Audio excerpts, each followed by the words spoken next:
is going to sound mean, and I don't mean it that way, just so you guys know.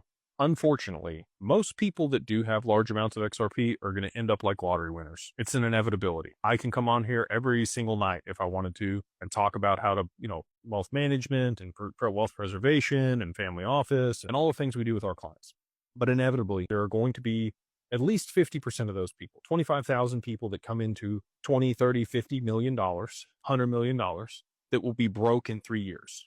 They will buy homes, they will buy cars, they will buy liabilities that burn through that cash. They will go on extravagant trips, they'll buy yachts. They won't do it inside of an LLC to mitigate taxes. They don't know how to structure their estate. They won't put together a family board and financial committee. They won't continue to double down on assets and mitigate risk and diversify their portfolio. They will sell it and have large tax implications instead of borrowing against it and using that liquidity to buy assets that cash flow and offset taxes. They're not going to do it the right way. And I'm hopeful that even if you guys don't work with us, I try to make it simple. We do a lot of cool stuff at Digital Ascension Group. Even if you don't work with us, the main takeaway, if you can take something away this evening, is just to start educating yourself on how to protect your wealth over the long term, insurance, trusts, structures, the right professionals, curating that group around yourself to make sure that that doesn't happen to you. That is the gift and the contribution that I would like to make to the XRP family. Not even the business and what we're doing, just that people start thinking about that now and realizing that that's a real thing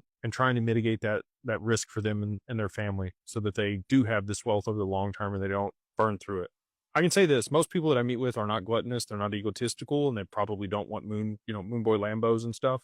But I think it's pretty easy to mess it up. And that's why family offices pay 1% to 2% at $100 million a year so that they have staff that handles all this stuff for them. Because a 5% mistake when you have $100 million is $5 million. And it only takes a couple of those before you don't have any money anymore. So again, not to fearmonger. I want to empower people, but I want people to start taking these steps now and making sure they're surrounding themselves with the right people